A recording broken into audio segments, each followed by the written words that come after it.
안녕하세요. 추석 연휴 잘 보내셨어요? 네, 다들 얼굴 뵈니까 건강해 보이시네요. 저는 개인적으로 이렇게 집에서 그냥 맛있는 음식을 먹고 그냥 그러니까 살만 많이 쪘습니다. 혹시 저처럼 몸무게가 늘으신 분들도 계신지 모르겠습니다.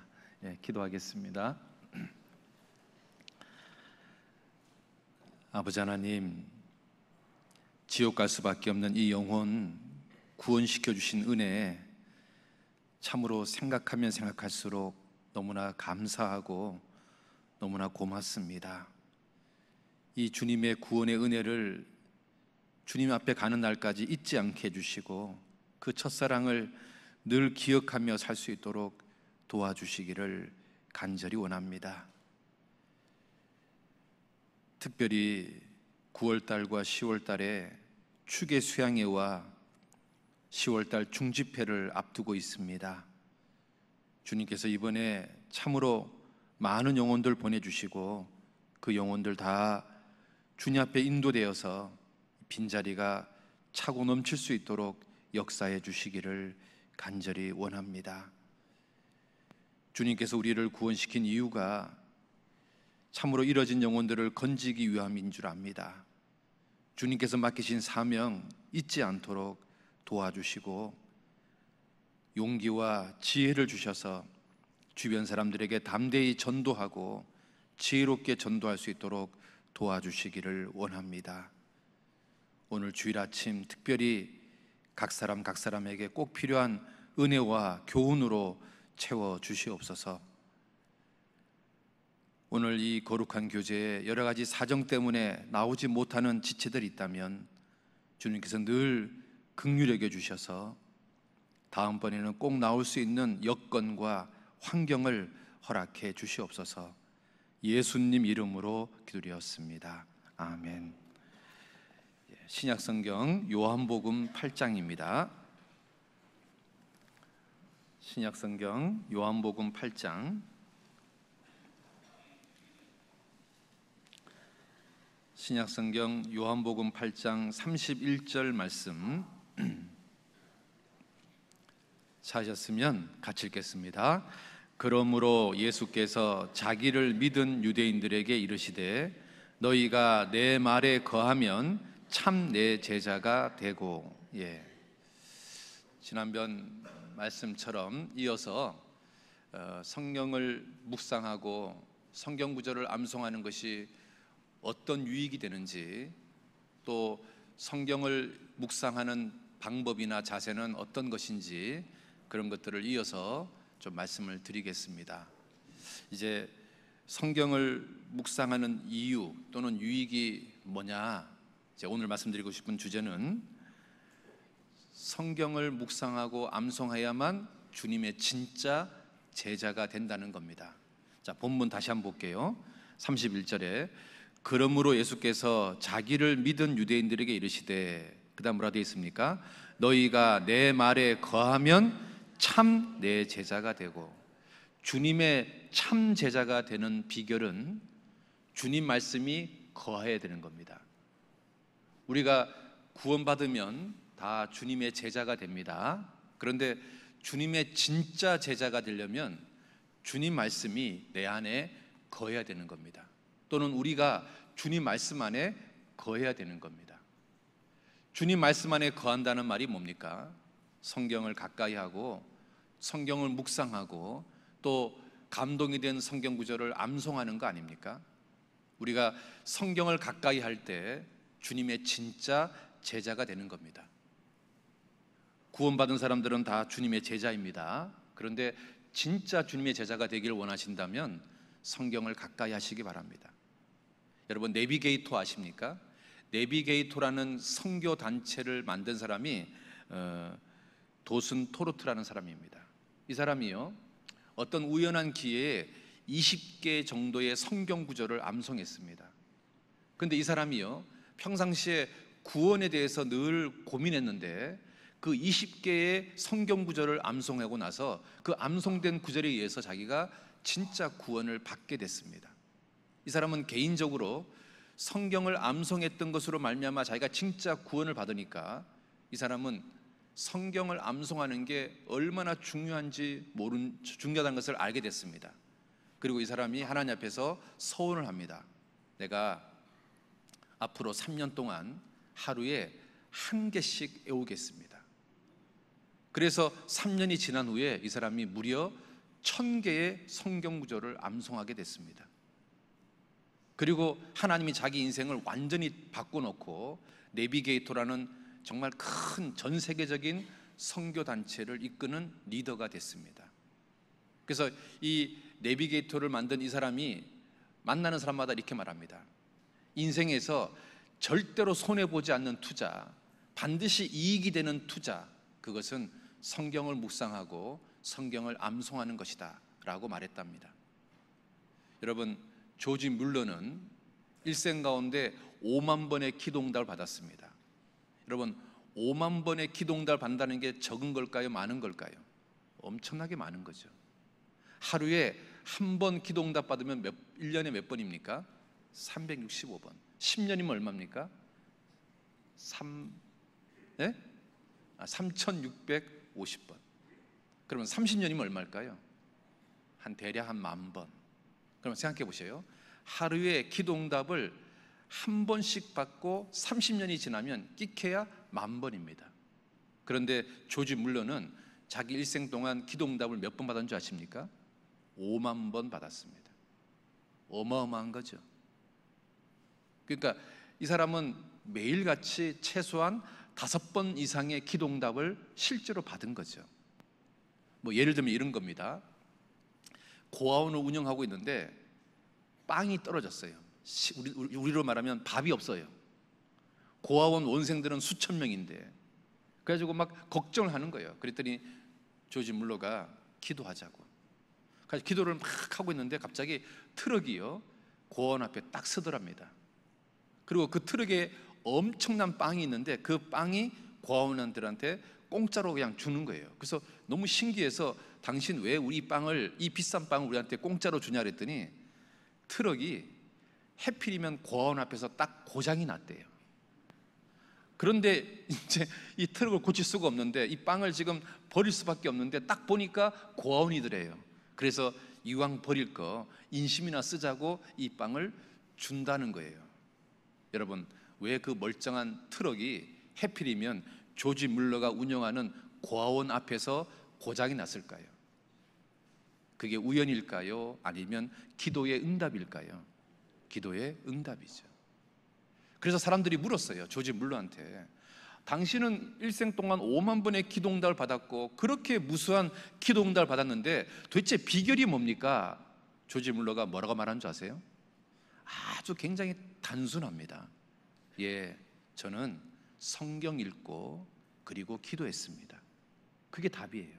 무슨 특별한 비결이 있는 게 아니에요. 그냥 기도한 게 아니라 먼저 성경을 묵상하고 기도했을 뿐인데 자기 평생 동안 5만 번의 기도응답을 받았다라고 고백하고 있습니다. 여러분, 성경을 가까이 하는 것, 성경을 암송하는 것보다 더 귀한 투자가 없습니다. 여러분, 구원받은 사람이 주님의 진짜 제자가 되어야 되지 않습니까? 그렇다면 성경을 가까이 하시기 바랍니다. 성경은 인생의 나침판이고요, 인생의 지도이고요, 그리고 행복의 안내서고요, 성공의 지침서입니다. 여러분, 행복해지길 원합니까?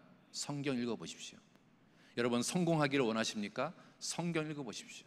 여러분, 옳은 길을 가기를 원하십니까? 인생의 나침판을 원하십니까? 그렇다면 성경을 읽어보십시오. 성경은 내 인생의 지도이고 내 인생의 나침판이고 내 인생의 내비게이션이고 내 인생의 행복 안내서고 성공 지침서입니다. 우리가요, 성경을 가까이 하는 것보다 더 귀한 게 없는 겁니다. 주님의 진짜 제자가 되는 최고의 방법은 성경을 읽는 겁니다. 성경을 묵상하는 겁니다. 성경 구절을 암송하는 겁니다. 다윗은 수많은 시편에서 뭐라고 고백했냐면, 나는 성경 읽고 싶은 마음이 마치 사슴이 시냇물을 찾는 것처럼 헐떡인다라고 고백했습니다. 왜 다윗은 성경을 읽고 싶은 마음이 헐떡거릴 정도로 성경을 사모할까요? 도대체 이유가 뭘까요? 다윗은 성경의 맛을 봤기 때문에 그렇습니다. 우리가요, 어떤 기가 막힌 맛을 보면 그 맛을 또 찾는 거잖아요. 그렇죠? 좀 비유가 이상한데, 마약, 이게 좀 이상하다 비유가. 마약의 어떤 그 맛을 본 사람들은 그 마약에 중독이 되잖아요. 그렇죠? 제가 어느 지역에 갔더니 그 마약 만두 이렇게 써 있는 거예요. 무슨 만두가 뭐 마약을 집어넣나 그랬더니 물어보니까 마약처럼 기가 막히게 맛있고 중독성이 있는 만두다 그 말인 거예요. 하도 이름이 막 기가 막혀서 한번 먹어봤어요. 뭐 맛있긴 맛있지만 뭐 그 정도는 아닌데, 하여튼 그래서요, 지방마다 있잖아요. 뭐 마약 만두, 마약 칼국수, 마약 짜장면, 뭐 그런 말들을 요즘 사람들이 적어 놓습니다. 그 맛을 한번 보면 잊을 수가 없다 그 말이죠. 시편 119편 봐봐요. 다윗이 이렇게 고백한 거 한번 봅시다. 시편 119편, 시편 119편 131절입니다.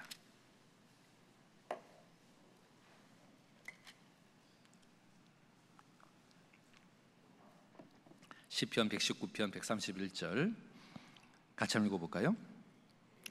내가 주의 계명을 사모함으로 입을 열고 헐뜯었나이다. 여러분, 한번 이 구절을 여러분 자신에다가 비유하고 다시 한번 읽어보셔요. 내가 주의 계명을 사모함으로 입을 열고 헐뜯었나이다. 내가 정말로 말씀을 읽고 싶어서 헐떡거릴 정도로 말씀을 읽어본 적이 있나? 여러분 그래요? 양심에 손을 대고 내가 정말로 막 사슴이 시냇물을 찾는 것처럼 헐떡거릴 정도로 내가 성경 읽는 것을 좋아하고 가까이 해본 적이 있나? 그런 적은 있겠죠. 그런데 꾸준하게 그렇게 하고 있습니까? 그러기가 쉽지 않죠. 솔직히 말해서 쉽지 않잖아요. 그러면 다윗은 내가 성경을 사모하는 마음이 난 헐떡거릴 정도다 이렇게 고백했다면 뭔가 이유가 있는 거 아니에요? 당신 다윗 왜 이렇게 과장된 표현을 썼습니까? 도대체 당신은 성경을 가까이 하고 성경을 읽는데 헐떡거릴 정도로 성경을 사랑하는 이유가 도대체 뭡니까? 라고 물으면 다윗이요 뭐라고 고백할까요? 시편 119편 103절에 이렇게 고백합니다. 103절 같이 읽어볼까요? 주의 말씀의 맛이 내게 어찌 그리 단지요 내 입에 꿀보다 더하나이다. 다윗은요 말씀의 맛을 본 거죠. 꿀맛보다 더 좋은 말씀의 맛을 경험한 거죠. 그러니까요 이걸 잊을 수가 없는 거예요. 그러니까 성경을 사모하는 다윗의 마음은 헐떡거리는 거죠. 여러분 구원받고 지금까지 살면서 성경을 읽다가요 이 성경이 정말 꿀맛이다 그런 것을 느껴본 적이 있어요 없어요? 예? 대화 좀 해봐요. 있어요 없어요? 있지 않으세요? 구원을 받아서 정말로 구원받은 연수가 한 3년 이상 되신 분들은 아마 한두 번 정도는 성경을 읽으면서 있잖아요 정말 이거 꿀맛이다 라는 것을 느껴본 적이 한두 번은 있을 거라고 생각합니다. 근데 그게 이제 지속되지 않아서 문제죠. 그렇죠? 안 그래요? 너무 오랫동안 추석 연휴에 빠져가지고 정말로 그렇다고 생각이 듭니다. 구원받은 사람이요 정말 한두 번 이상은 성경 읽으면서요 이거 정말 꿀맛이다 정말 성경이 이렇게 좋다 그런 걸 느껴본 적이 한두 번 이상은 있을 거라고 생각합니다. 그러니까 다윗이요 왜 그렇게 이 성경을 사모하는데 헐떡거릴 정도냐 도대체 당신 너무 오버하는 거 아닙니까? 라고 물을 때 다윗은 뭐라고 말하냐면 아니다 나는 그 말씀의 맛을 봤다. 난 말씀을 읽으면서 그 말씀이 주는 그 꿀맛을 나는 봤다. 난 그래서 나는 말씀을 사모하는 내 마음이 헐떡거릴 정도다. 이렇게 말하는 거죠. 여러분, 고기 맛을 본 사람이 고기를 좋아하죠. 그렇죠? 그렇지 않습니까? 어떤 음식을요, 오래 씹으면 씹을수록 진짜 단맛을 느끼잖아요. 그냥 꿀떡 넘기는 사람은 단맛을 그 맛을 모르는 거잖아요. 우리가 성경을요, 오래 씹으면 씹을수록, 묵상하면 묵상할수록, 암송하면 암송할수록 그 말씀의 맛을 느낀다고 생각합니다. 여러분, 소뼈를 놓고 한 번 끓인 국물이 진할까요? 여러 번 오랫동안 끓인 국물이 진할까요? 그렇죠? 말씀을요, 그냥 휙 읽는 것보다 여러 번 읽고, 또는 그 말씀을 계속 생각해보고, 또 그 말씀을 암송해보면 우리가 그 말씀의 맛이 어떤 맛인지를 알게 될 겁니다. 여러분이요, 그 맛을 알아야 더 말씀을 사모하게 됩니다. 헐떡거리게 되는 겁니다. 우리가요, 주님의 제자가 되려면 말씀을 가까이 해야 됩니다. 주님께서 말씀하시기를, 너희가 나의 참 제자가 되길 원하냐? 그렇다면 내 안에 거하라, 이렇게 말하지 않았습니다. 내 말이 너희 안에 거하라고 말합니다. 그냥 단순히 주님 안에 거하는 것이 주님의 제자가 되는 게 아니라 주님 말씀 안에 거할 때 주님의 진짜 제자가 되는 겁니다. 우리는 어떤 착각에 빠져 있냐면, 구원받으면 주님의 제자 되는 거 아니야? 이렇게 말합니다. 그런데 예수님은 그렇게 말하지 않습니다. 내 안에 거하는 사람이 나의 참 제자가 되는 것이 아니라 내 말이 너희 안에 거할 때 너희가 참 제자가 된다고 말합니다. 말씀을 가까이 해야 주님의 참 제자가 됩니다. 주님의 제자 중에는요, 용사가 있을 겁니다. 여러분, 용사하고 그냥 제자하고 차이가 뭔지 아십니까? 용사는요, 특징이 칼을 자유자재로 사용할 줄 아는 게 주님의 용사입니다. 여러분, 칼을 하나님 말씀이라고 생각해 보십시오. 하나님 말씀을 자유자재로 사용할 줄 아는 사람, 그 사람이 주님의 용사가 되는 겁니다. 성령의 검, 하나님 말씀을 가지라. 여기서요, 하나님 말씀을 가지라 말이 뭔지 아십니까? 하나님 말씀을 네 삶 속에 실제로 적용을 해라, 그 말이잖아요. 우리가요, 성경 구절은 머릿속에 있는데 내 삶은 그 성경 말씀대로 살지 않거나 성경 말씀을 적용하지 않는다면 그 사람은 칼을 자유자재로 움직이는 것이 아니잖아요. 어떤 용사가요, 전쟁하러 갔어요. 허리에 칼이 있어요. 근데 이 칼을 자유롭게 쓰지 못한다면 적군하고 싸워서 이길 수가 없잖아요.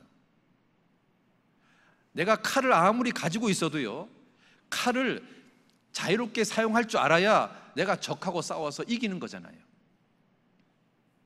주님의 제자는 마귀하고 싸워야 되고 세상하고 싸워야 되는 거잖아요. 내가 주님의 용사가 되려면 주님의 말씀의 칼을 자유롭게 쓸 수 있어야 되는 거잖아요. 그렇잖아요?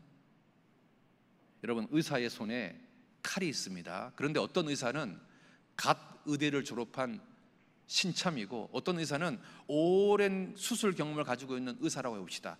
똑같은 칼이 있지만 정말 실력이 없는 의사, 갓 의대를 졸업한 의사는 수술을 오히려 망칠 수도 있습니다.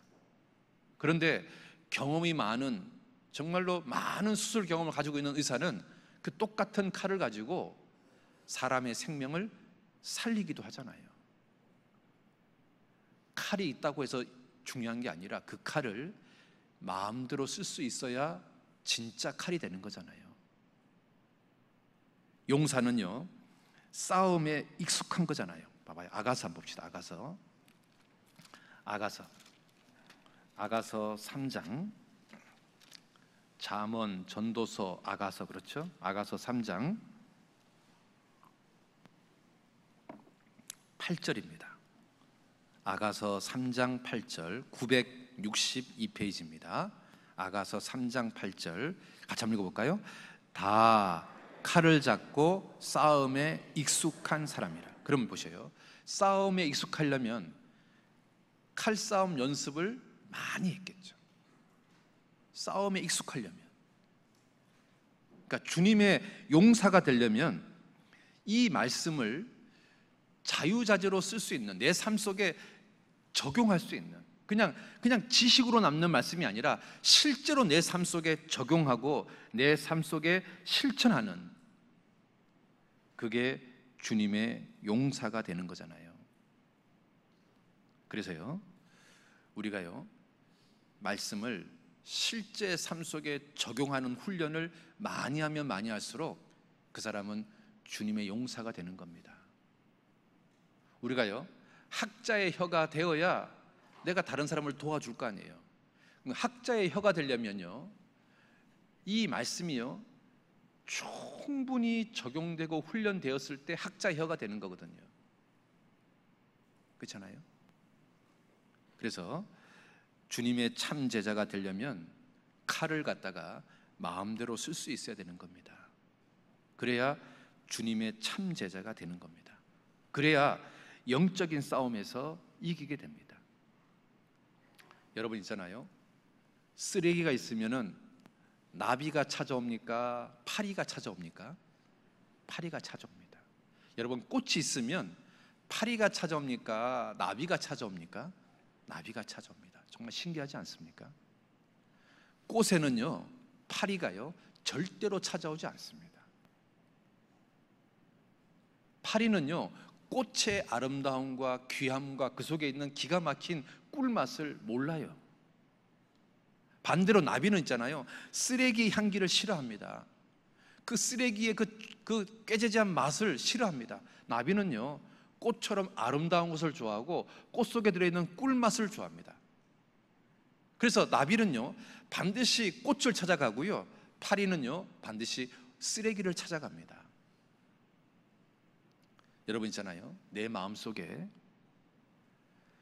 세상적인 악한 것으로 가득 차 있으면 누가 찾아올까요? 성령이 찾아올까요? 마귀가 찾아올까요? 마귀가 찾아옵니다. 왜 내가요 자꾸 유혹을 받는 줄 아십니까? 왜 내가 자꾸 잘못된 길로 가는 줄 아십니까?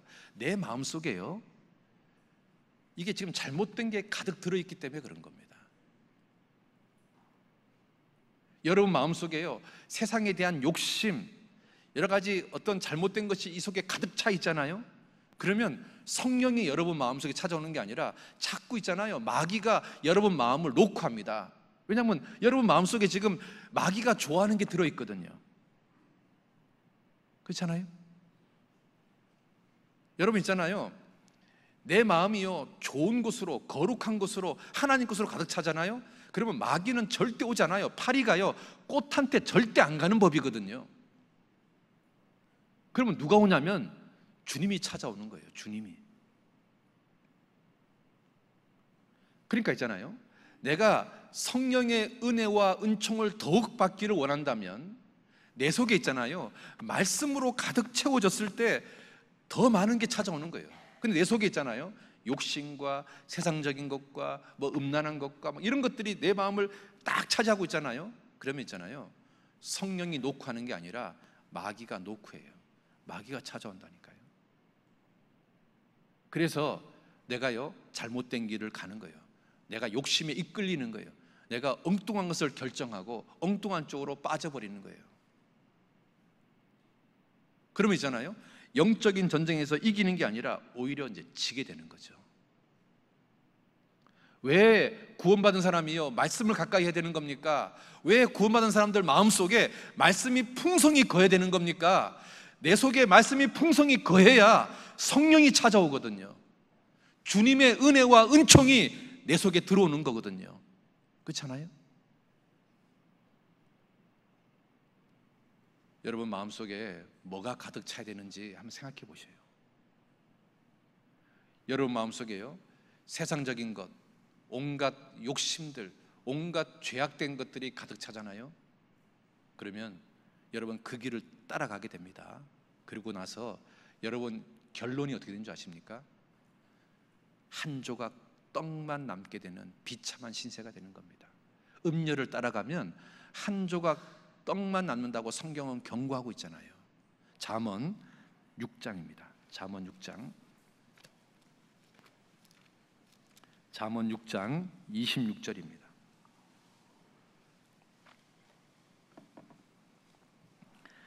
잠언 6장 26절 같이 봅시다. 음녀로 인하여 사람이 한 조각 떡만 남게 되며 음란한 계집은 귀한 생명을 사냥함이라. 그렇잖아요.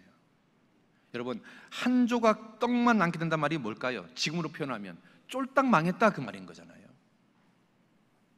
완전히 망했다 그 말인 거잖아요. 왜 구원받은 사람이요 음녀를 따라가는 줄 아십니까? 내 속에 잘못된 게 가득하니까 파리가 찾아오는 거예요. 마귀가 찾아오는 거예요. 음녀가 찾아오는 거예요. 그래서 따라가다 보니까 결국 있잖아요, 구원받은 사람이 쫄딱 망하는 거거든요. 한 조각 떡만 남게 되는 거거든요.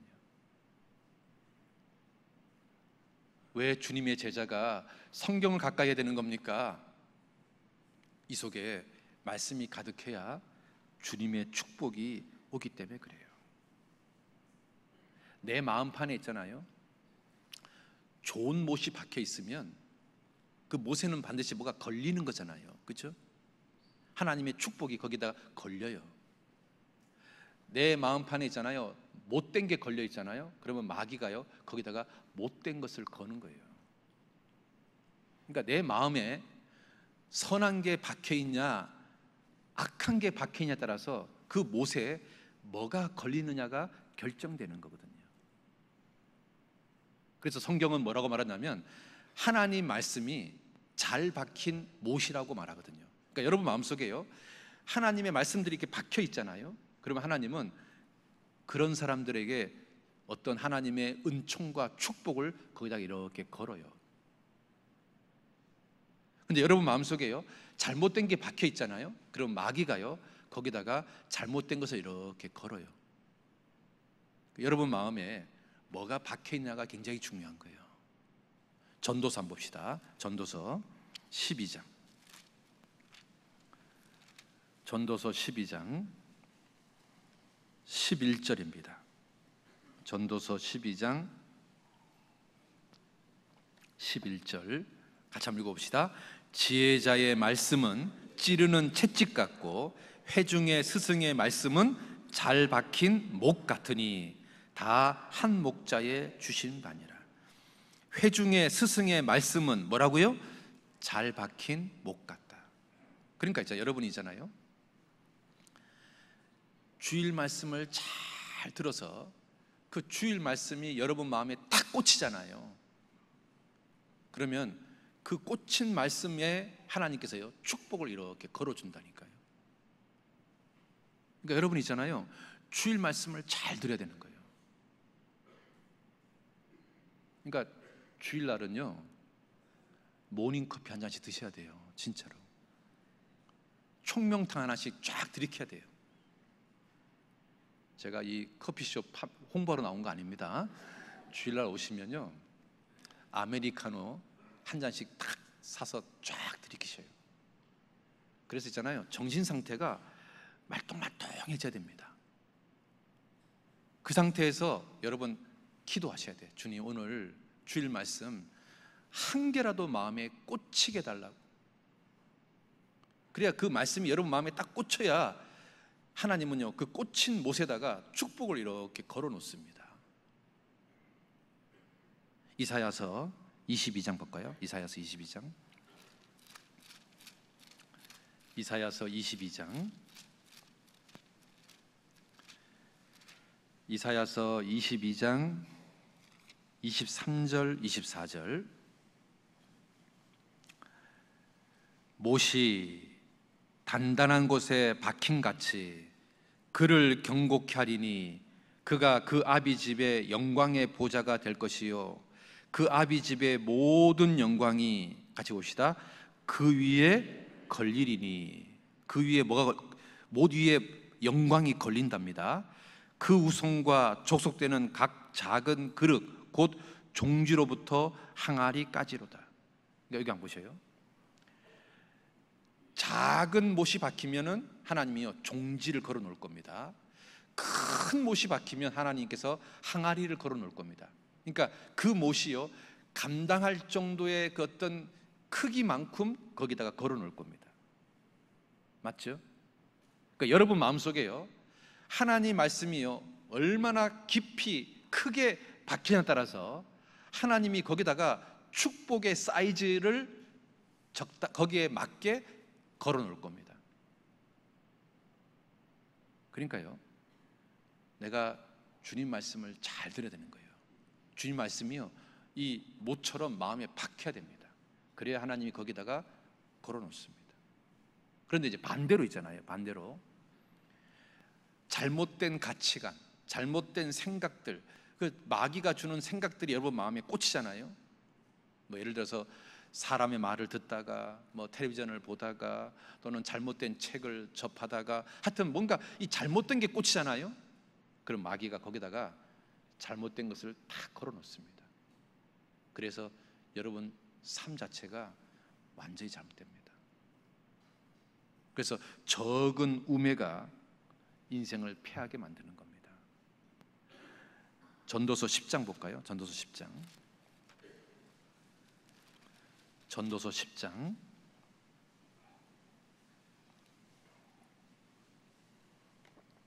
전도서 10장 1절입니다. 같이 한번 읽어봅시다. 죽은 파리가 향기름으로 악취가 나게 하는 것 같이 적은 우매가 지혜와 종기로 패하게 하느니라. 여러분 향기름 단지는 엄청나게 큽니다. 그런데 파리 하나는요 정말 작은 겁니다. 근데 그 적은 파리 하나가요 큰 향기름 안에 들어가잖아요. 그러면 큰 향기름을 전부 다 망치게 하는 겁니다. 여러분 마음속에요 잘못된 게 확 박히잖아요. 잘못된 가치관이 확 박히잖아요. 그러면 그 잘못된 가치관 하나 때문에 그 사람 신앙생활이요 완전히 잘못될 수 있습니다. 그런 경우 굉장히 많습니다. 잘못된 신앙적인 가치관 뭐 이런 거 있잖아요. 너 목사 될 거야? 대충 살아. 그냥 적당히 살아. 뭐 이런 게 딱 같이 박히잖아요. 그러면 신앙생활을 적당히 합니다. 적당히 합니다. 그러니까 하여튼 있잖아요. 우리 삶 속에 하여튼 잘못된 어떤 신앙적인 가치관, 잘못된 어떤 생각들이 박히잖아요. 그럼 마귀가요 그 못에다가 잘못된 걸 딱 걸어놓습니다. 그게 여러분 인생을 망치게 합니다. 그래서 여러분 있잖아요 신앙생활은 영적인 전쟁인 겁니다. 여러분 마음판에 뭐가 박히냐 이 싸움인 거예요. 마귀는 지금 여러분 마음판에다가 잘못된 것을 박으려고 막 노력하고 있고 하나님은요 여러분 마음판에다가 정말 귀한 것을 박으려고 노력하고 있습니다. 여러분 주일 말씀마다 정말로 사모하는 마음으로 오셔야 됩니다. 그래서 여러분 이 마음에 하나님의 선한 것들이 박힐 수 있도록 사모하는 마음으로 들으셔야 되는 겁니다. 그게 내가요 승리하는 삶을 사느냐 실패하는 삶을 사느냐를 결정짓습니다. 우리는 전쟁입니다. 전쟁. 그래서 여러분 말씀 들을 때 정말 사모하는 마음으로 들으셔야 됩니다. 여기에 하나님의 선한 것이 박히도록. 여러분 마음에 있잖아요 하나님의 선한 말씀들이 박히기만 하면 그 다음에 하나님이 하십니다. 거기에 맞게 하나님께서 걸어 놓으실 겁니다. 많은 것들을 걸어 놓으실 겁니다. 그래서요 우리가요 이 영적인 전쟁에서 하나님의 제자는 영적인 전쟁에서 이겨야 되는 거잖아요. 봐봐 예수님께서요 40일 금식 기도를 하고 나니까 마귀가 찾아왔잖아요. 그 마귀가 예수님을 유혹하잖아요. 그때 예수님이요 마귀와 싸워서 이길 때 뭘로 이겼습니까? 마귀가 막 인간적인 힘을 통해서 마귀를 뭐 죽이거나 쫓아내거나 그렇게 하지 않았습니다. 예수님은 딱 한마디 했습니다. 기록하였으되. 마귀가 계속 유혹할 때마다 예수님은 이렇게 말합니다. 기록하였으되, 기록하였으되, 기록하였으되. 영적인 전쟁을 이기는 방법이요, 말씀인 것을 예수님이 몸소 보여주고 있는 거잖아요. 그렇죠? 마귀가 만일 네가 하나님의 아들이거든 뛰어내려라. 예수님이 뭐라고 말합니까? 기록하였으되 시험하지 마라. 이렇게 얘기하잖아요. 너 나한테 경배하면 내가 이 돌멩이를 떡덩이 되게 해주겠다. 예수님이 뭐라고 말합니까? 기록하였으되 사람이 떡으로만 살 것이 아니요, 이렇게 말하잖아요. 예수님은 마귀의 유혹을 무엇으로 이기냐면 기록하였으되 말씀으로 이기는 거예요. 우리도 마찬가지입니다. 이 영적인 전쟁에서 이기려면요, 말씀으로 이기는 거예요. 그 말씀으로 이기려면 내 속에 있잖아요, 말씀이 많아야 될 거 아니에요. 그렇잖아요. 예수님이요, 귀신 들린 사람들 쫓아낼 때 어떻게 쫓아냅니까? 말씀으로 귀신들을 쫓아냅니다. 그렇잖아요. 예수님은요, 이 영적인 전쟁을 칼로 하는 게 아니라 전부 다 말씀으로 하는 거예요. 말씀으로. 똑같습니다. 우리가요, 이 세상에서 마귀와의 싸움이 있고 내 육신과의 싸움이 있고 이 세상과의 싸움이 있습니다. 이 모든 싸움에서 내가 이기려면요, 내 속에요, 기록하였으되라고 말할 수 있는 많은 말씀들이 있어야 됩니다. 여기 꽂힌 말씀들이 많이 있어야 되는 거예요. 여러분이요, 암송한 구절들이 많이 있어야 되고, 여러분이 은혜 받고 감동받은 구절들이 많이 있어야 되고, 여러분이 묵상한 구절들이 이 속에 많이 있어야 되는 겁니다. 그래야 예수님처럼요, 기록하였으되라고 말할 수 있는 겁니다. 그렇지 않습니까? 예수님이요, 말씀으로 귀신을 쫓아냈거든요. 예수님 말씀으로 하는 거거든요. 그러니까 있잖아요, 이 성령하고 마귀가요, 봐봐요, 성령도 여기다가 말씀을 집어넣으려고 노력하지만요, 마귀도요, 여기다가요, 마귀의 생각을 집어넣으려고 노력합니다. 가룟 유다에게 성경 이렇게 돼 있잖아요. 마귀가 가룟 유다에게 예수님을 팔려는 생각을 집어넣었다고 돼 있잖아요. 마귀가 집어넣는 거거든요. 그러면 봐봐요, 마귀가 왜 가룟 유다에게 그 예수님 팔려는 생각을 집어넣었을까요? 가룟 유다 마음속에요, 돈을 사랑하는 못이 박혀 있거든요. 그 못이요, 굉장히 큰 못이 박혀 있거든요. 그러니까 마귀가요, 그 못을 본 거예요. 그러니까 그 못에다가 무엇을 딱 거냐면, 너 예수님 팔면 은 30냥을 받을 수 있다. 그 생각을 집어넣은 거예요. 그러니까 그 못에 그게 탁 걸리는 거죠. 그래서 실제로 예수님을 팔았잖아요.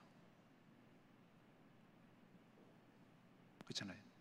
그러니까요, 여기에 뭐가 박히느냐가 진짜 중요한 거예요.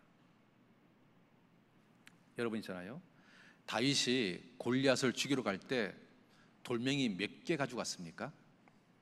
예? 5개를 가지고 갔습니다. 그런데 다윗이요, 골리앗을 죽일 때 돌멩이 5개를 다 썼습니까? 1개만 썼습니까? 첫 돌멩이 가지고요, 골리앗을 끝냈습니다. 그러면 왜 굳이 다윗은 돌멩이를 5개를 가져왔을까요? 하나면 되는데, 하나가 던져서 골리앗 죽일 수 있는데 왜 굳이 골리앗을 죽이기 위해서 다윗은 돌멩이를 5개나 가지고 왔을까요? 혹시 첫 번째 돌멩이가 빗나가면 또 던지려고, 그렇죠? 그러니까 다윗이요, 골리앗과의 영적인 전쟁에서 이기기 위해서 얼마나 많은 말씀들을 준비했는지를 지금 보여주고 있는 거잖아요. 그런 생각 안 드십니까? 우리 마음판에 꽂힌 말씀이요, 한두 개밖에 없다. 그러면 그 사람 있잖아요, 마귀하고 싸워서 질 수 있습니다. 왜냐하면 한두 개가 만약에 빗나가면 있잖아요, 어떻게 할 거예요, 그 다음? 근데 여러분 마음속에 있잖아요, 말씀이 많이 꽂혀 있으면 한두 개가 설령 빗나가도 세 번째, 네 번째, 다섯 번째가요 골리앗을 죽일 수 있거든요. 마귀하고 싸워서 이길 수 있거든요. 그래서 여러분 마음속에요 말씀이 많이 꽂혀 있어야 됩니다. 그래야 내가 영적인 전쟁에서 승리할 수 있습니다. 그 사람이 주님의 제자가 되는 겁니다. 그리고요 주님의 제자는요 능력이 있는 겁니다. 능력이 나타나야 됩니다. 근데 능력은 내 속에서 나옵니까? 말씀에서 나옵니까? 예? 말씀에서 나옵니다. 히브리서 이렇게 돼 있잖아요. 하나님의 능력의 말씀으로 만물을 붙드시면 이렇게 돼 있잖아요. 그죠? 그런 구절을 많이 보셨잖아요. 그렇죠? 표정들이 이상하네. 히브리서 영 그 연휴의 그 충격이 큰 것 같습니다. 히브리서 1장 빨리 벗어나야 될 텐데 연휴 3일 동안 놀다 보니까 마음들이 좀 이상한 것 같아요. 히브리서 1장 3절입니다. 자 보세요. 이 말씀을 한번 잘 생각해 보세요. 이는 하나님의 영광의 광채시요 그 본체의 형상이시라. 그 다음 보셔요. 그 다음 뭐라 되어 있습니까? 그의 능력의 말씀으로 만물을 붙드시며. 여기까지. 자, 하나님 말씀이 무슨 말씀이에요? 능력의 말씀입니다. 그러면 자 보세요. 주님의 제자는 능력이 있어야 되는 거예요. 근데 그 능력이 나한테 나오는 거예요? 말씀에서 나오는 거예요? 말씀에서 나옵니다. 왜? 말씀이 능력의 말씀이거든요. 근데 어느 정도 능력의 말씀이냐면 만물을 붙잡고 있을 정도의 파워풀하다 그 말인 거죠. 그러니까 지금 이 우주 만물이요 정상적으로 지금 움직이고 있는 것은 전부 다 누가 붙잡고 있는 거예요? 하나님께서 지금 말씀으로 붙잡고 있는 거예요. 지금 태양계가요 정상적으로 돌고 있고 은하계가 지금 정상적으로 돌고 있고 이 어마어마하게 큰 200억 광년되는 대우주가요 지금 정상적으로 움직이고 있는 것은 능력의 말씀이 붙잡고 있기 때문에 그런 거죠. 그러니까 하나님 말씀이요 얼마나 능력이냐 그 말이죠. 얼마나 파워풀하냐 우리가 알 수 있잖아요. 그럼 한번 가만히 생각해 보셔요. 그 능력의 말씀이 만물을 지금 붙잡고 있습니다. 그 만물 안에 누가 들어 있습니까? 내가 들어 있습니다. 그 능력의 말씀이요 나를 붙잡으면 내 삶이요 하나님께 붙잡히게 됩니다. 그렇죠? 하나님 말씀이 내 삶을 붙잡잖아요. 그러면 내 삶을 통해서 하나님의 능력이 나타나는 거예요.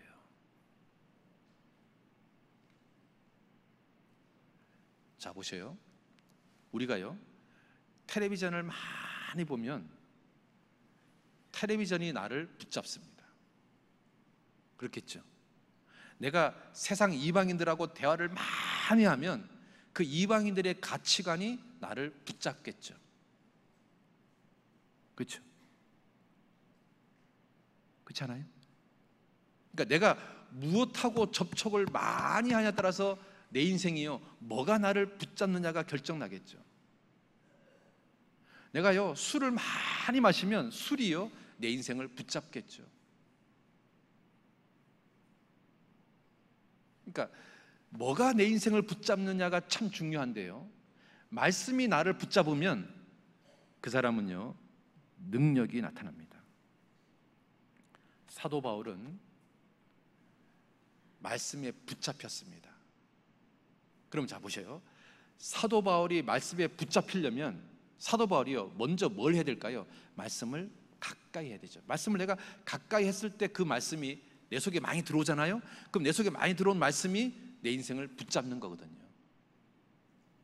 그러니까 사도 바울의 인생은 하나님 말씀에 사로잡힌 인생이었거든요.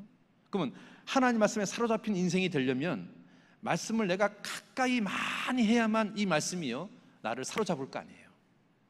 그래야 능력이 나올 거 아니에요. 사도행전에 이렇게 돼 있잖아요. 하나님 말씀에 붙잡혀서 사도 바울은 복음을 전했다고 돼 있잖아요. 자 봅시다. 사도행전 18장 봅시다. 사도행전 18장 사도행전 18장 5절입니다.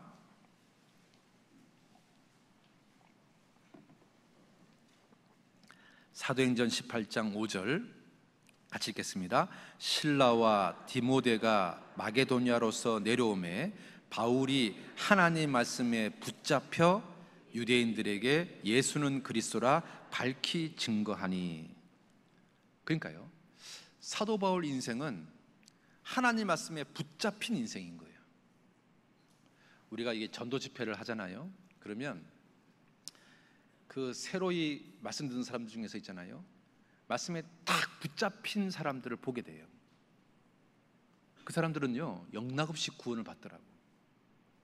예를 들어서 이런 거잖아요. 첫날은 막 억지로 왔는데 들어보니까 그 말씀이 좋아요. 그러니까 그 다음 날부터는 본인 스스로 오는 거예요. 알아서 내가 올게, 걱정하지 마. 자기 스스로 오는 거예요. 그리고 그 다음 편이 궁금한 거예요. 야, 내일 말씀이 궁금해지는 사람. 그렇게 말씀에 딱 붙잡혀서 전도 집회를 듣잖아요. 그런 사람들은 거의 다 구원을 받더라고요. 그런데 첫날도 억지로 왔는데 끝날까지 억지로 오잖아요. 그러면요, 구원을 받기가 진짜 어렵더라고요.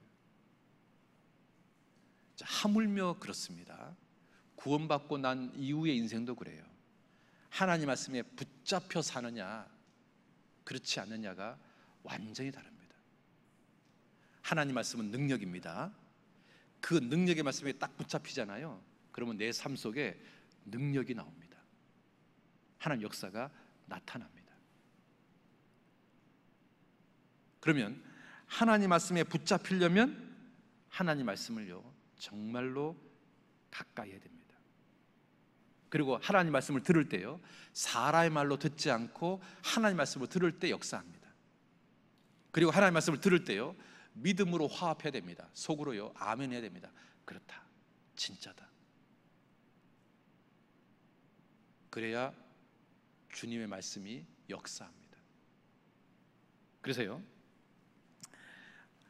듣는 자가 믿음으로 화합할 때 그 말씀이요, 능력으로 나타납니다.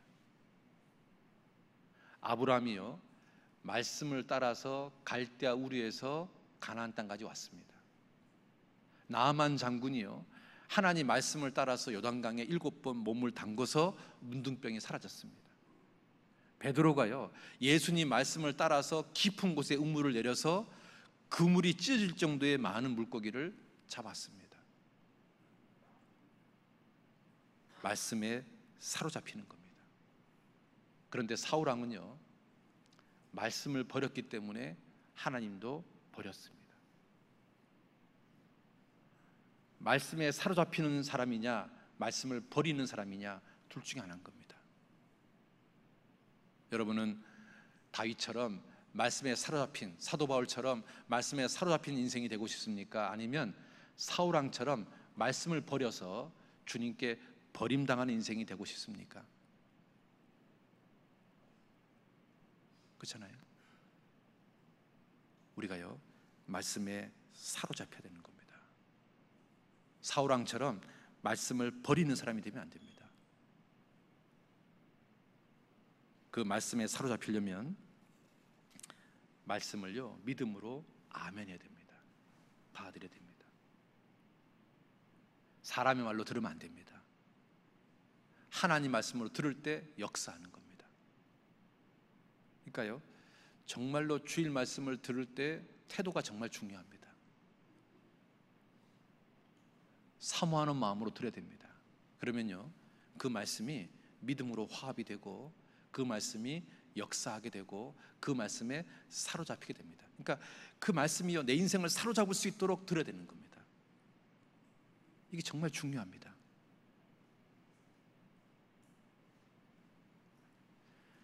말씀에 사로잡힐 수 있도록, 말씀이 내 인생을 사로잡을 수 있도록 그렇게 우리가 살아야 될 것 같습니다. 그리고요, 주님의 제자는요, 주님이 맡기신 사명을 완수해야 될 거 아니에요. 그러면 주님이 맡기신 사명을 완수하려면요, 성경이 필요합니다. 말씀이 필요합니다. 성경은 하나님의 사람으로 온전케 하고 하나님의 그 선한 일을 온전케 하는 겁니다.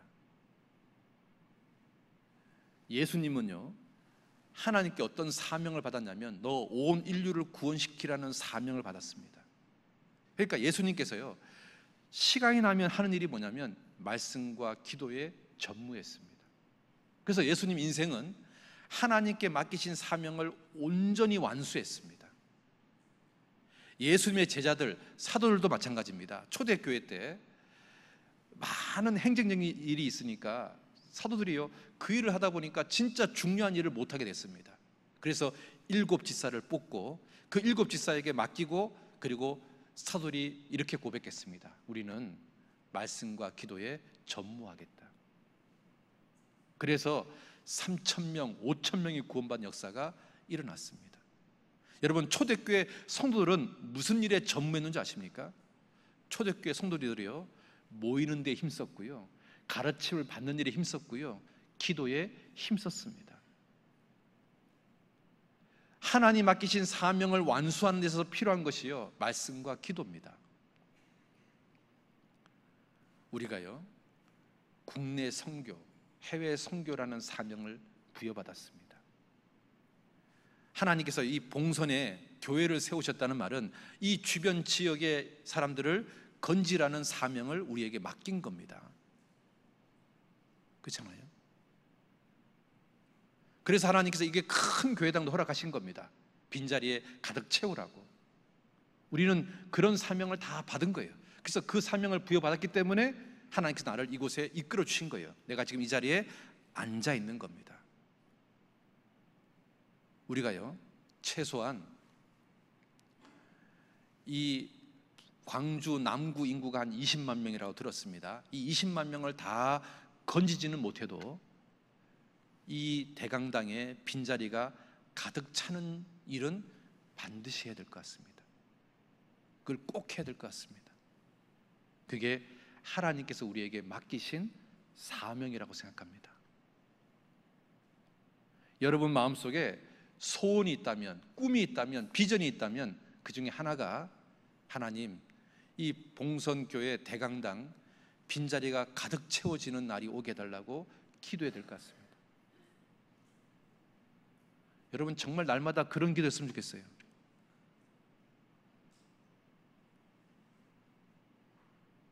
그렇게 한번 해봅시다. 예? 여러분 아침에 일어나서 기도할 때마다, 주무시기 전에 기도할 때마다, 틈나면서 기도할 때마다 여러분 기도 속에 꼭 들어가야 될 기도가 이겁니다. 하나님, 우리 대강당 가득 차는 날이 오게 해달라고. 빈자리가 가득 차는 날이 오게 해달라고. 그게 우리의, 하나님께서 우리에게 맡기신 사명이라고 생각합니다.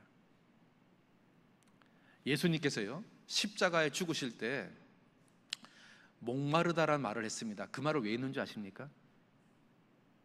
진짜 목이 말라서 그 말 했을까요? 아니면 다른 의도가 있을까요? 성경에 이렇게 되어 있습니다. 성경 말씀을 응하게 하려고 목마르다라는 말을 했다고 기록되어 있습니다. 저는 그 구절이 정말 마음에 감동이 되더라고요. 하나님은요, 성경 말씀을 응하게 하려고 하나님께서 자기에게 맡기신 사명을 티끌만한 것까지 다 완수하려고, 그 지금 십자가에 못 박힌 극한 상황에서도요, 그걸 잊어버리지 않는 거예요. 그 말씀을 해야 되겠다는 것을 아신 거예요. 그래서 목마르다라는 말을 했습니다.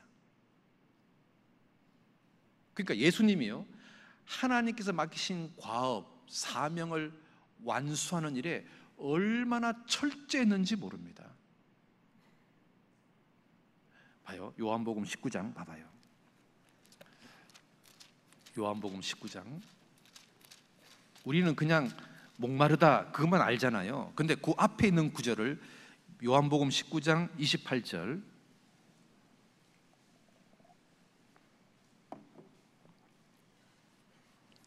요한복음 19장 28절 같이 봅시다.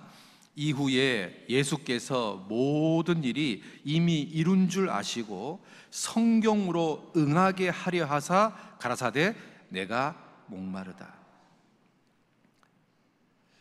여러분 한번 이 구절을 가만히 생각해 보셔요. 지금 예수님은 극한적인 상황입니다. 십자가에 지금 못이 박힌 정말 너무나 고통스러운 상황입니다. 그런데 예수님은 이 극한적인 상황에서도 무엇을 생각하냐면 하나님께서 자기에게 맡기신 사명을 내가 지금 다 완수했나 안 했나를 체크하고 있는 거예요. 체크하다 보니까 구약 성경에 내가 목마르다라는 말을 해야 되는 거예요. 그 말을 내가 해야 되는 거예요. 그래서 성경을 응하게 하려고 하나님께서 맡기신 사명을 철저하게 완수하려고 그 극한의 상황에서도 목마르다 이 말을 하신 거예요.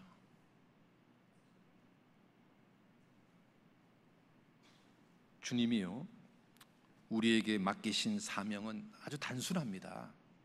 전도하랍니다. 전도하라. 뭐 많은 것을 맡긴 게 아닙니다. 너 전도해라. 너 서로 사랑해라. 그 두 가지입니다. 우리가요, 복음을 전하는 거 쉬운 게 아닙니다. 그러나 그렇다고 해서요, 정말로 막 목숨을 막 내놓고 하는 그런 어려운 일도 아닙니다. 우리가요, 전도할 영혼들 기도하면서 용기 있게 전해야 될 것 같습니다. 그래서요, 10월달 중집회 때까지 있잖아요. 한번 주변 사람들한테 한번 들어보자고 말이라도 해봤으면 좋겠습니다. 아니 그 사람이 오고 안 오고는 둘째치고, 예? 말이라도 한번 말씀 들으러 가자고 말이라도 좀 해봤으면 좋겠습니다. 그리고 그 말한 사람을 놓고 정말 기도라도 한번 해봤으면 좋겠습니다. 하나님, 내가 저 사람한테 중집회 오라고 말했는데 오게 해달라고. 그래서 단 하루라도 있잖아요, 그 사람이 말씀 들으러 왔으면 좋겠습니다. 그래서 단 하루라도요, 이 대강당에 말씀 듣는 사람이 한 100명 이상 됐으면 좋겠어요.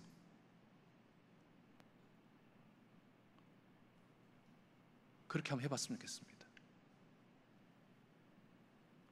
그게요, 주님이 우리한테 맡기신 사명입니다. 때를 얻든지 못 얻든지 말씀을 전하라. 이게 사명이니까. 그 사람이 구원받지 못할지라도 단 하루라도 와달라고. 너 단 하루라도 와서 들어보라고. 그렇게 이야기하고, 그렇게 전도하고, 그렇게 기도하고, 그 사람을 하루라도 모시고 오는.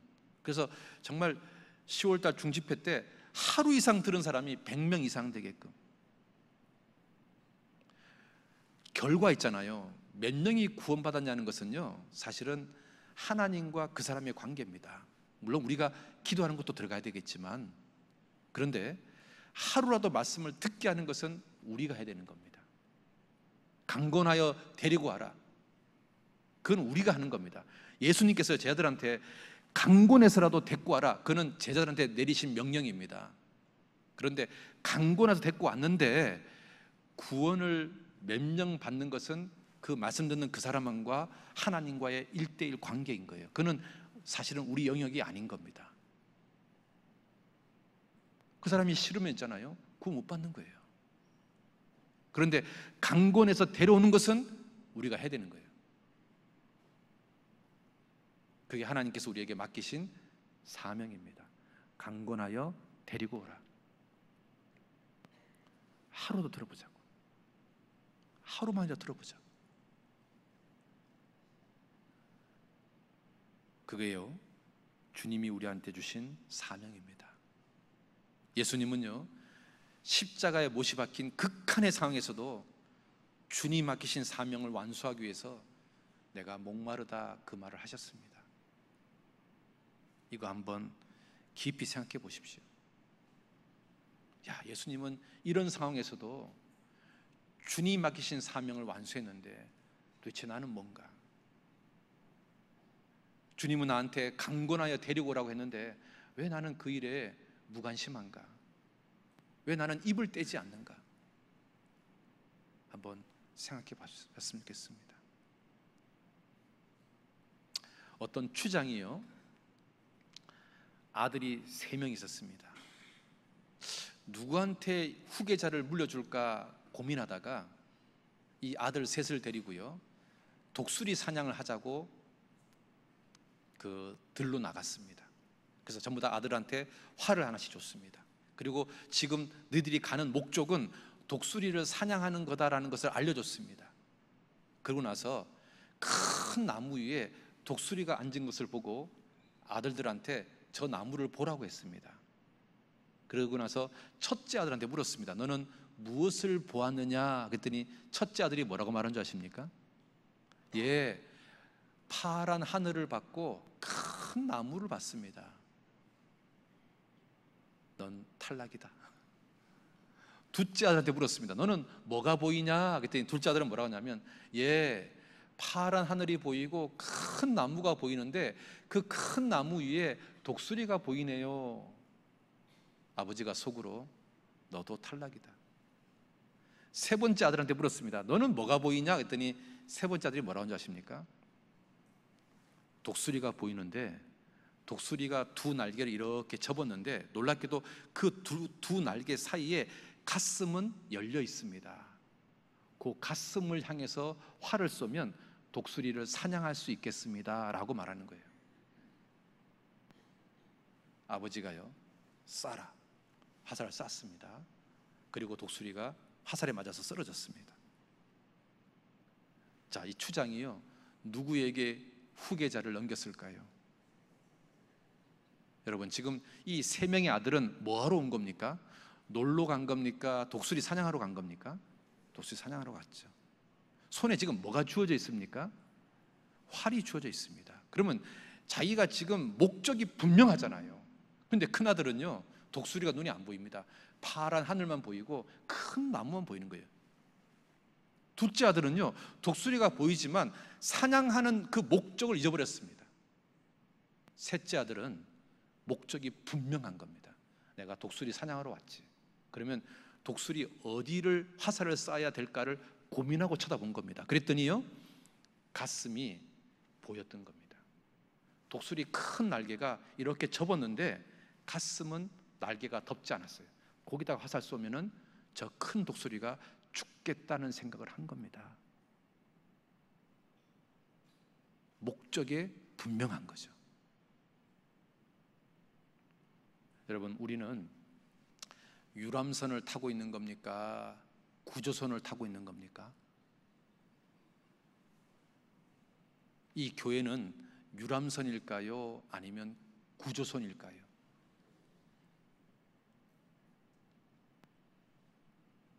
우리는요, 구조선에 탄 겁니다. 우리 목적은 분명한 겁니다. 주님이 나를 구원시킨 분명한 목적은 네 주변 사람들 살려라 이겁니다. 영원한 것, 진짜 귀한 것, 거기에 초점을 맞추고 사는 겁니다. 그게 주님의 제자입니다. 그렇게 살아야 되는 겁니다. 그런데요, 그 분명한 목적에 초점 맞추고 살려면요, 말씀을 가까이 됩니다. 말씀이요, 내 마음에 언제나 있어야 되는 겁니다. 무릇 지킬 만한 것 더욱더 내 마음을 지키라 했습니다. 이 말씀을 지키는 군사가 뭔지 아십니까? 말씀입니다. 마음을 지키는 군사가 말씀입니다. 마음을 지키는 방패가 뭔지 아십니까? 말씀입니다. 내 마음에 있잖아요, 말씀을 많이 두면 둘수록 이 말씀이 군사처럼 내 마음을 지키고 방패처럼 내 마음을 지킵니다. 그 내 마음을 지키잖아요. 그럼 우리가요, 어디에 초점이 맞춰지냐면 영원한 것, 하나님께 나한테 맡기신 사명에 초점이 딱 맞춰지는 겁니다. 그래서 셋째 아들처럼 독수리의 가슴이 보입니다 라고 말하게 되는 겁니다. 초점을 잊어버리잖아요. 그러면 파란 하늘만 보인다고 말하는 겁니다. 우리는 주님의 제자입니다. 주님이 맡기신 사명에 초점을 맞추고 살아야 됩니다. 그 초점을 맞추려면 내 마음을 지키는 말씀의 군사가 필요합니다. 마음이 지켜져야 됩니다. 그래야 초점에 맞춥니다.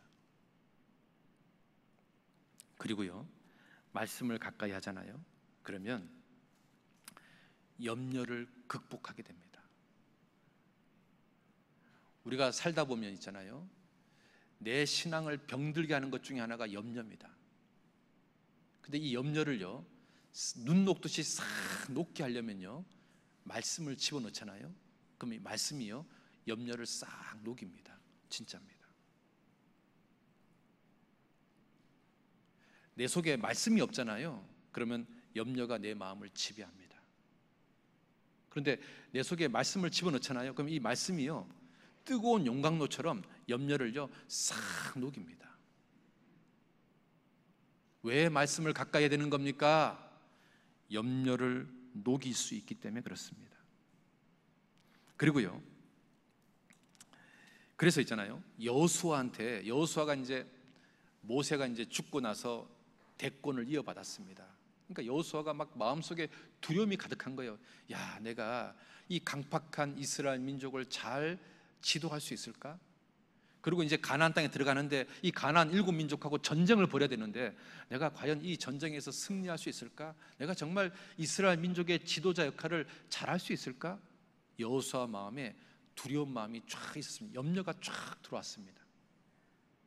그때 하나님께서 여호수아한테 이렇게 말합니다. 너 주야로 말씀을 묵상해라. 그러면 네 마음이 담대해질 거다. 우리가요, 염려에서 극복하고 마음이 담대해지는 비결은요, 말씀을 가까이 하는 겁니다. 여호수아 1장 보셔요. 여호수아에게 하셨던 하나님 말씀 생각해 봅시다. 여호수아 1장.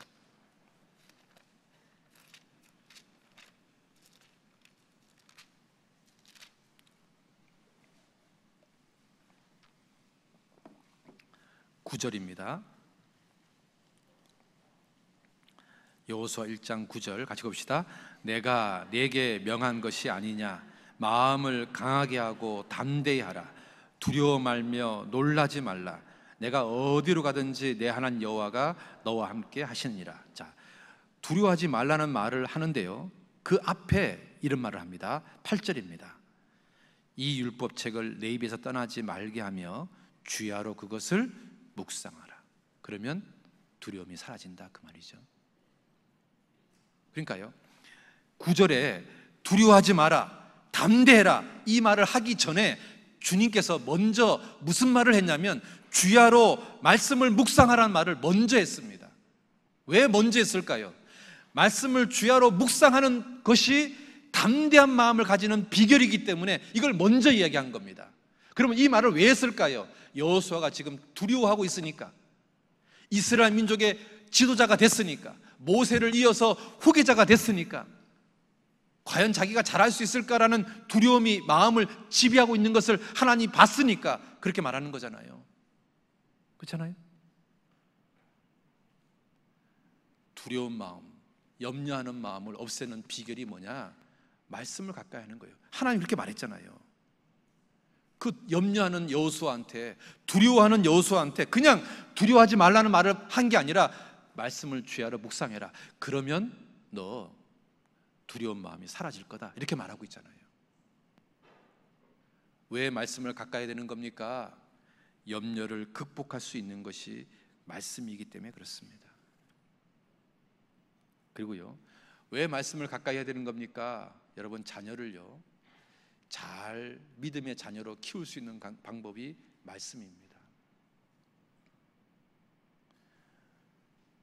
주님의 말씀으로 자녀를 키우면 주님이 그 자녀 하나님께서 도와주실 겁니다.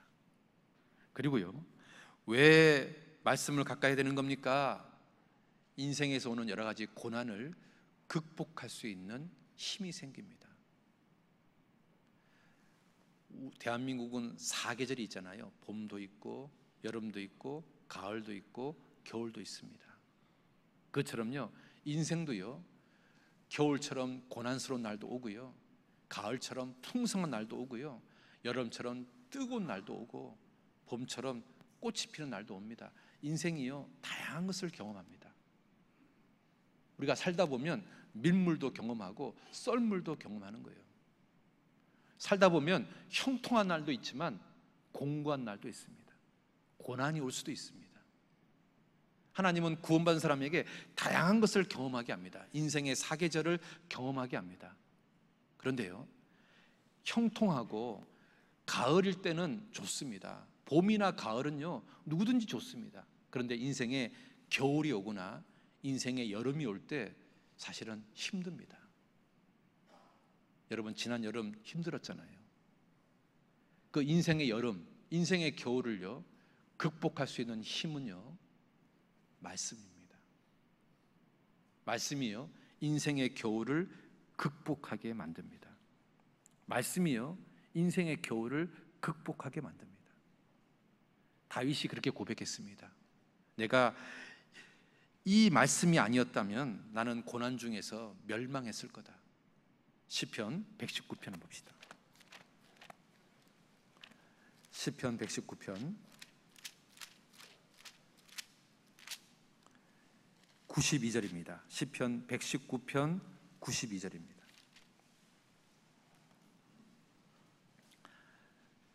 같이 읽겠습니다. 주의 법이 나의 즐거움이 되지 아니하였다면 내가 고난 중에 멸망하였으리로다. 자, 이 말이 무슨 말입니까? 다윗이요, 많은 고난을 받았습니다. 그런데 이 고난을 극복할 수 있는 힘은 언제나 주님 말씀이었습니다라고 고백하잖아요. 만약에 다윗 마음속에 말씀이 없었다면 자기는 이 고난에서 벌써 멸망했을 거다, 이렇게 고백하고 있잖아요. 여러분, 우리도 마찬가지입니다. 인생은 사계절이 있는 겁니다.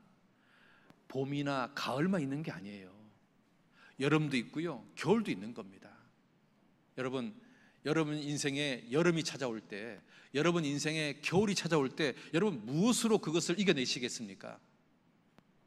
여러분 마음속에 말씀이 있을 때 이겨내는 겁니다.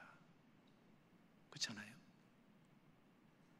이 다윗의 고백처럼 내가 주님 말씀이 아니었다면 나는 고난 중에 멸망했을 겁니다. 그런데 주님 말씀이 이 고난을 이기게 했습니다 라고 고백하잖아요. 우리도요, 마찬가지입니다.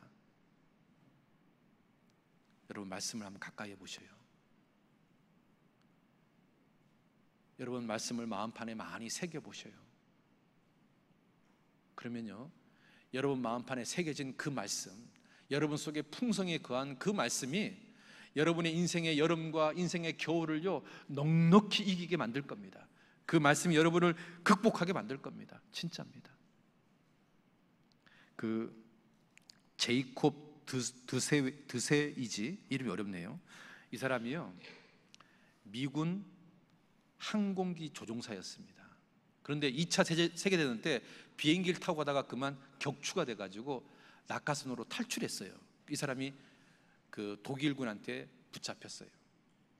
그런데 이 사람이요, 붙잡히기 전에 약 3주 동안 숨어 있었는데, 이 사람이 3주 동안 뭐 했냐면 성경을 막 계속 읽었어요. 너무너무 인생이 지금 막 극악한 상황이니까 3주 동안 성경을 계속 읽었어요. 얼마나 절박하게 읽었는지요, 그때 구원을 받았어요. 3주 동안 성경을 읽으면서. 그리고 얼마나 절박했는지 그 말씀들이 마음판에 막 새겨졌어요. 그리고 3주 후에 이 사람이 붙잡혔어요. 그리고 독방에 들어갔어요. 독방 생활을요, 무려 14개월을 했답니다. 1년 2달을 했답니다. 그런데 이 사람이요, 14개월 동안 독방 생활하면서요, 독방 생활을 이겨냈어요. 이유가 뭐냐 그랬더니 3주 동안 읽었던 그 성경을 계속 생각했대요. 계속 그 말씀만 계속 생각했대요. 그랬더니요, 14개월이 그냥 쑥 지나가더래요. 여러분, 다윗의 고백하고 너무 똑같지 않습니까? 내가 이 말씀이 아니었다면 고난 중에 멸망하였으리로다, 이 말씀하고 너무 똑같지 않습니까? 고난을 이기는 비결은요, 말씀인 겁니다. 말씀. 자, 그렇다면 이 말씀을요, 어떤 자세로, 어떤 방법으로 읽어야 될까요? 암송해야 될까요? 첫 번째는요, 주님을 사랑하는 마음으로 성경을 읽어야 됩니다. 한번 따라 봅시다. 사랑과 배움은 비례한다. 여러분요, 군대에서 있잖아요, 사랑하는 애인이 편지를 보내면 한 번 읽고 찢어버립니까? 아니면 계속 읽습니까? 군대 안 가서 모르십니까? 계속 읽습니다. 왜냐하면 사랑하는 여자로부터 온 편지이기 때문에 그렇습니다. 내가요, 성경을 정말 가까이 하려면요, 내 마음속에서 뭐부터 생겨야 되냐면 주님을 사랑하는 마음부터 시작해야 되는 겁니다. 주님을 사랑하는 마음이 있을 때 성경을 가까이 하는 겁니다. 시편 1편 한번 봐봐요. 시편 1편에 순서가요, 여러분 잘 봐봐요. 시편 1편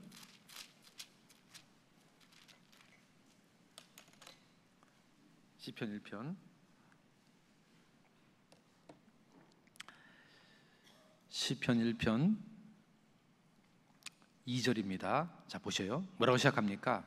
오직 여호와의 율법을 즐거워하여, 그 다음 뭐라 됐습니까?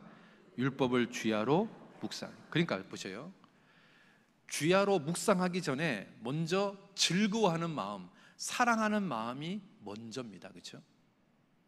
사랑하는 마음이 있어야 주야로 묵상할 수 있는 거거든요. 내가 성경을요, 늘 가까이 하려면요, 주님을 사랑하는 마음이 먼저 있어야 되는 겁니다. 신명기에도 이렇게 되어 있습니다. 너 마음을 다하고 성품을 다하고 힘을 다해서 여호와를 사랑하라. 근데 그 다음 구절에 뭐라 되는 줄 아십니까? 그 말씀을 마음판에 새기라, 이렇게 되어 있습니다. 순서로 이렇게 되어 있습니다. 신명기 6장 봅시다. 신명기 6장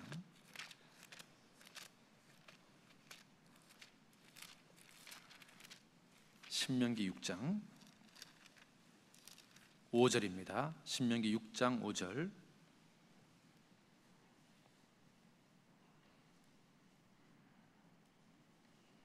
보세요.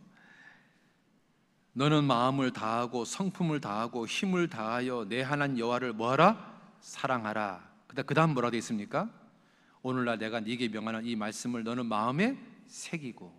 그럼 자 보세요, 하나님께서요, 먼저 처음부터 너 말씀을 마음판에 새겨라 이렇게 말하지 않습니다. 주님을 사랑하라, 그 다음에 새겨라, 이렇게 말합니다. 그러니까요, 성경을 정말로 그 가까이 할 수 있는 첫 번째 단추가 뭐냐면 주님을 사랑하는 마음에서부터 시작하는 겁니다. 주님을 사랑하는 마음이 있어야 성경을 읽는 거예요. 그러면 성경 아닌 사람들은 뭘까요? 주님을 사랑하는 마음이 식어졌기 때문에 성경을 안 읽는 겁니다. 그러니까 이게 명확한 겁니다. 그럼 다시 한번 봅시다. 요즘 나는 성경을 잘 안 읽습니다. 왜 안 읽을까요? 주님을 사랑하는 마음이 식어졌기 때문에 그런 겁니다. 아, 내가 나를 구원하신 주님에 대한 사랑이 식어지고 있구나 라고 느껴야 되는 겁니다. 아, 내가 성경 읽어야 되겠구나. 여러분이 성경 읽잖아요? 그러면 다시 주님을 사랑하는 마음이 더 높아집니다. 그래서 성경을 읽는 거하고 주님을 사랑하는 마음하고 이게 연결되어 있는 겁니다. 아까 제가 얘기했잖아요, 사랑과 배움은 비례하는 거라고. 주님을 사랑하는 마음이 높으면 높을수록 성경을 더욱더 가까이 하게 될 겁니다. 그래서요, 성경을 가까이 하는 기본적인 자세가 뭐냐면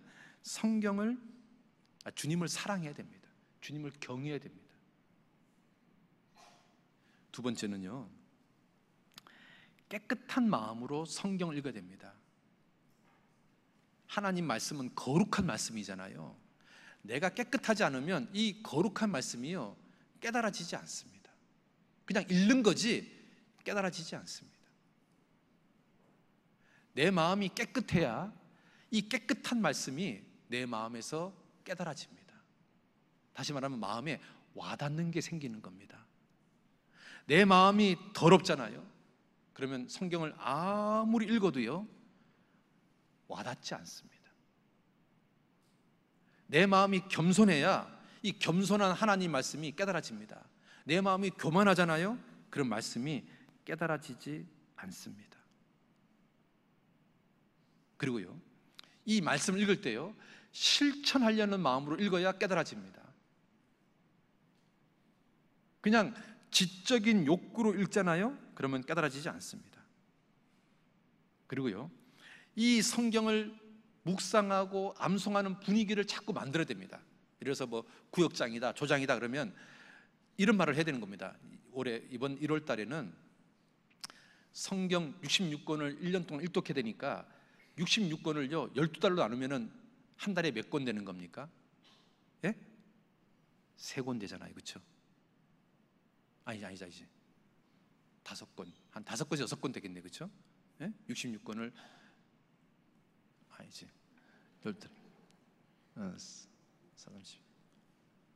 그러니까 5권, 6권. 그러니까 한 달에 한 5권에서 6권을 읽어야 66권을 읽는 겁니다. 그러면 정말로 구역장이나 조장님이 이런 것을 제안해야 됩니다. 매달마다 범위를 정하는 겁니다. 이번 달에는 한 요거 읽자. 다음 달에는 요거 읽자. 그래가지고 구역 모임 때요, 그걸 다 읽은 사람한테 상품을 주는 겁니다. 그러니까 뭔가 있잖아요. 자꾸 그런 분위기를 만들어 가야 되는 거예요. 그래서 서로가 자극이 되게끔, 선한 자극이 되게끔. 또는 있잖아요, 뭐 한 반년쯤 지났을 때 성경 66권의 한 절반을 읽은 사람한테는 뭐 상품을 준다든지, 또는 1년이 끝났을 때 12월 구역 모임 때 성경 66권을 다 읽은 사람한테는 뭐 상품을 준다든지, 뭔가 있잖아요. 1년에 일독할 수 있는 분위기를 만들어 가야 되는 거예요. 또는 가족별로도 마찬가지입니다. 가족별로요, 어떤 집은 그런 집이 실제로 있습니다. 집 현관 앞에 있잖아요, 봉투에다가 10만 원을 딱 집어넣고 못을 앞장을 딱 꽂아놓습니다. 거기다 뭐라 써있는지 아십니까? 성경 일독을 제일 많이 한 사람, 제일 먼저 한 사람이 가져가기, 딱 걸어놓는 겁니다. 그러면 있잖아요, 애들이요 10만 원이 크잖아요. 그러니까 성경 일독 막 부지런히 하는 거예요. 그래가지고 실제로 일독을 가족 중에서 제일 먼저 한 사람이 그 봉투를 딱 챙기는 거죠. 어때, 구미가 좀 당기십니까? 10만 원이 너무 크면 뭐 5만 원. 또는 어떤 집은 뭐 우리 집 애들은 10만 원을 돈으로 안 여겨요. 그러면 20만 원. 한번 걸어보는 거죠. 그렇잖아요. 또는 뭐 구역별로 암송 대회를 한다든지. 그러니까 뭔가 있잖아요. 가족이든 구역이든 조든 있잖아요. 성경을 좀 가까이 하고 성경을 암송을 가까이 하는 어떤 분위기를 만들어가는 거죠. 또는 이런 것도 좋습니다. 연초에 있잖아요, 성경을 필사할 수 있는 노트를 하나씩 딱 선물하는 겁니다. 거기다가 뭐라고 써 있냐면 성경 필사 책, 필사 노트라고 딱 붙여놓고 주기 전에 1년 동안 성경을 필사할 진짜 의지를 가진 사람한테만 선물을 하는 겁니다. 그럼 거기다가요, 성경 66권을 자기 손으로 전부 다 받아 적어 보는 겁니다. 여러분 있잖아요, 눈으로 읽는 거하고 성경을 직접 써보는 거하고는요 굉장히 다릅니다. 그러니까 뭔가 있잖아요, 우리 가족별로 또는 우리 구역별로 뭔가 성경을 가까이 하고 성경 구절을 암송할 수 있는 어떤 분위기를 만들어 보는 거죠. 나 혼자는 안 되니까. 그것이요, 성경을 가까이 하는 방법 중에 하나일 수 있습니다. 그런 것들을 한번 만들어 보는 거예요. 그래서요, 성경을 좀 읽는 어떤 마음의 자세, 그런 것들을 살펴봤습니다. 그래서 2번에 걸쳐서 성경을 왜 읽어야 되느냐, 성경을 왜 가까이 해야 되는지, 그 유익이 뭔지를 살펴봤고, 그리고 성경을 읽는 어떤 마음의 자세는 어떤 건지에 대해서도 좀 살펴봤습니다. 생텍쥐베리가 이런 말을 했답니다. 배를 만들기를 원한다면 사람들한테 나무를 가지고 와라, 설계도를 그려라, 그 말을 하는 것보다 배를 타고 바다 여행을 하는 어떤 즐거움, 배를 타고 어떤 섬을 갔을 때 그 섬에 있는 온갖 것들을 가져올 수 있는 어떤 유익에 대해서 설명을 쫙 하면 사람들이 알아서 나무도 가져올 거고 사람들이 알아서 설계도도 그릴 거라고. 저는 오늘 성경을 가까이 하면 어떤 유익이 있는지 이야기했습니다. 여러분, 그 말씀들이 여러분 마음속에 아멘이 된다면 여러분 성경을 읽기로 결심하십시오. 그래서 내가 올해 성경 일독하겠다, 그리고 내년에도 성경 일독하겠다, 내가 매일같이 성경을 읽겠다, 그런 결심을 하셨으면 좋겠습니다. 성경을 가까이 하는 사람 하나님의 축복을 받습니다. 그 하나님의 축복, 그게 뭔지 아십니까? 그게 굉장히 다양합니다. 봐요, 잠언 8장 볼까요? 성경 가까이 하면 하나님께서 받는 축복이 뭔지. 잠언 8장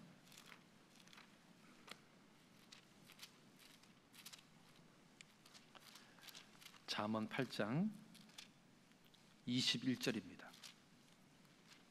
잠언 8장 21절.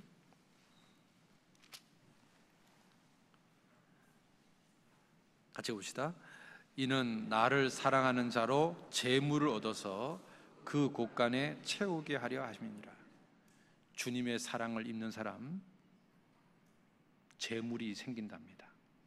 또 시편 119편 165절입니다. 시편 119편 165절입니다.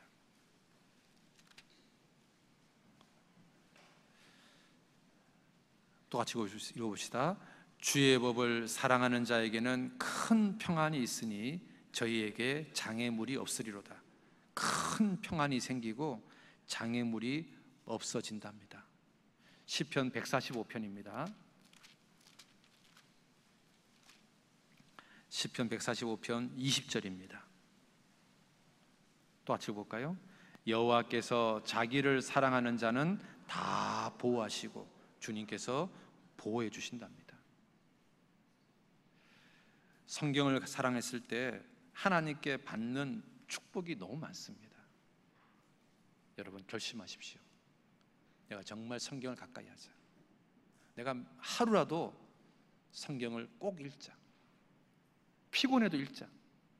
여러분 직장생활 피곤합니다. 학생들 공부하는 거 피곤합니다. 주부들은요 가사일 하는 거 피곤합니다. 요즘요 안 피곤한 사람 없습니다. 그런데 성경은 뭐라고 말하는 줄 아십니까? 너 피곤하지만 성경을 읽으라고 말합니다. 시편 119편 81절입니다.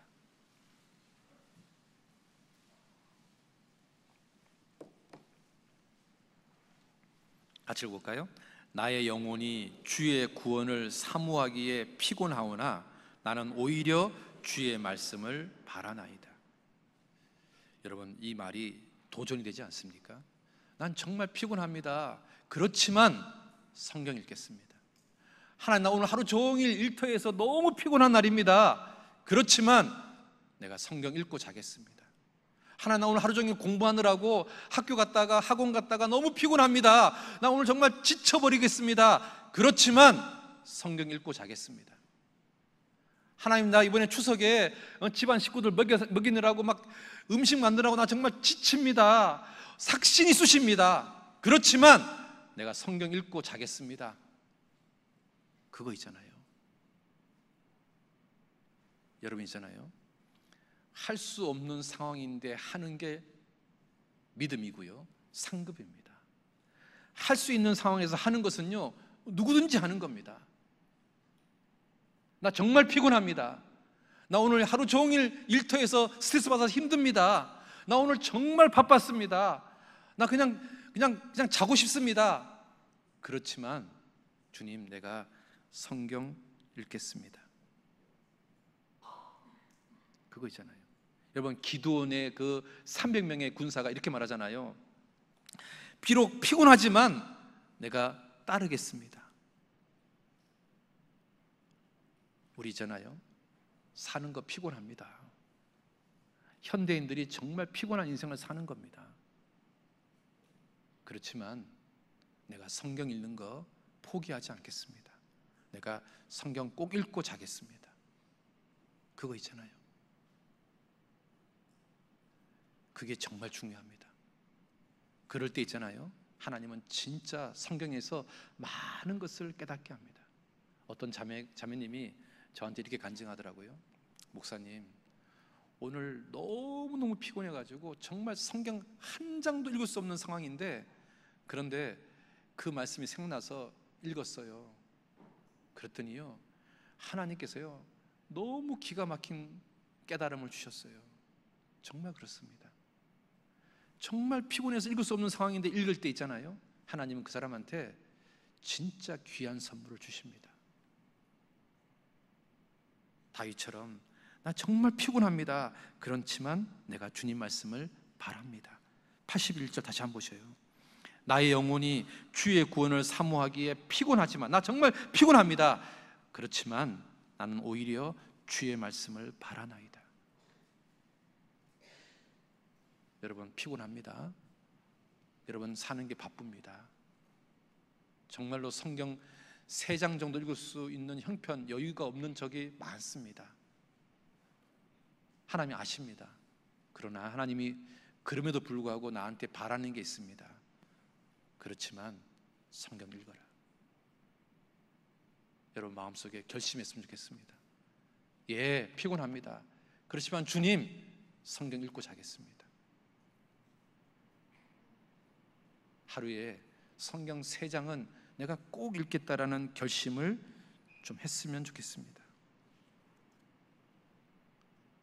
그 백화점 왕 있잖아요, 워너메이커 아십니까? 백화점을 여러 채를 소유한, 여러분 백화점 한 채만 소유해도 엄청나게 부자인데 백화점 왕입니다. 이 사람한테 누가 물었습니다. 당신이 살면서 가장 최고의 투자가 뭡니까? 그랬더니요, 많은 기자들은 A 백화점 살 때요, 뭐 B 백화점 살 때요, 뭐 이렇게 말할 줄 알았어요. 그랬더니 이 워너메이커가 이렇게 말합니다. 제 인생에서 최고의 투자는 제가 10살 때 $2 75센트를 주고 산 이 성경책입니다. 이 성경책이 나를 만들었습니다. 이렇게 고백합니다. 제가요, 회사를 퇴직할 때 삼성 주식이요 굉장히 쌌습니다. 근데 지금 삼성 주식이 한 160만 원 이상 하잖아요. 내가 이걸 만약에 알았다면 제 퇴직금을 전부 다 삼성 주식을 샀겠죠. 그렇죠? 그러면 나는 먼 훗날 이제 엄청난 부자가 돼서 사람들이 나한테 물었을 겁니다. 당신 인생에서 최고의 투자가 뭡니까? 그러면 그 사람 아마 이렇게 말할 겁니다. 내가 20년 전에 퇴직금을 가지고 삼성 주식을 산 겁니다. 이렇게 말하겠죠. 그렇죠? 그것처럼 이 워너메이커가 자기 인생 전체를 통해서 최고의 투자가 뭐냐고 물었더니 내가 10살 때 $2 75센트를 주고 산 이 성경책입니다. 이 성경책이 나를 만들었습니다 라고 고백하고 있다는 겁니다. 여러분, 성경 가까이 하셨으면 좋겠습니다. 어떤 사람의 방에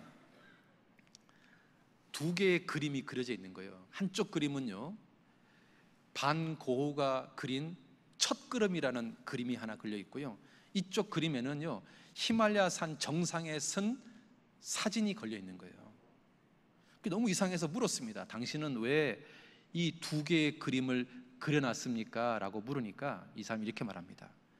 반 고흐가 그린 저 첫 그림 좀 보라고. 그 그림이 어떤 그림이냐면 이런 그림이에요. 엄마가요 아기를 이렇게 잡고 있고 좀 멀리 떨어진 아버지가요 아기를 향해서 얘야 일로 와라 일로 와라 하는 그림이에요. 그 애가요 그 아빠를 향해서 첫 걸음을 내딛는 순간을 그림으로 그린 거예요.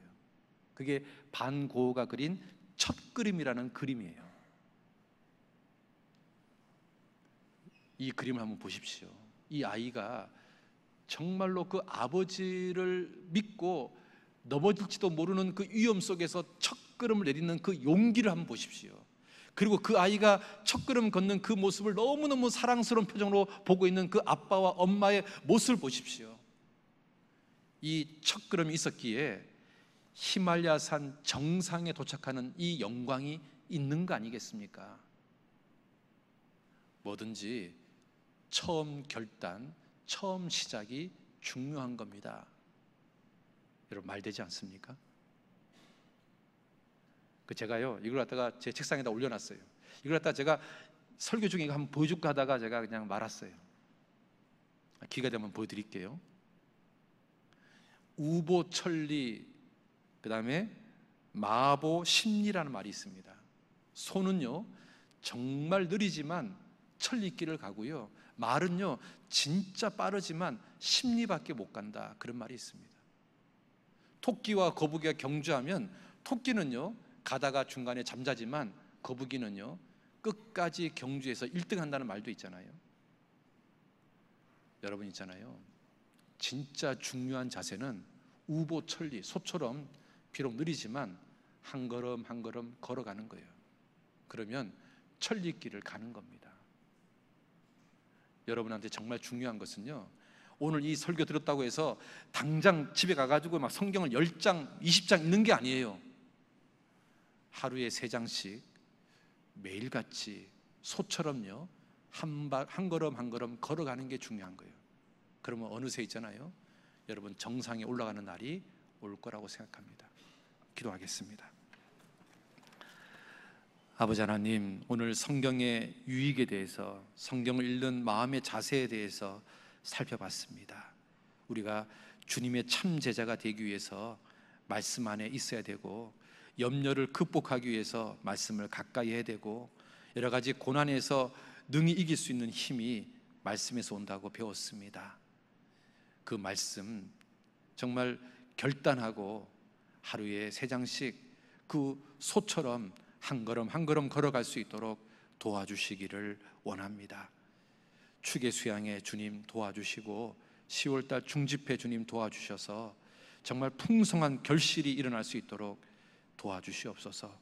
우리 봉성교회 식구들 입술에 용기를 주시고 지혜를 주시고 능력을 주셔서 주변 사람들에게 담대히 복음을 전할 수 있게 주님께서 용기를 허락해 주시옵소서. 예수님 이름으로 기도드렸습니다. 아멘.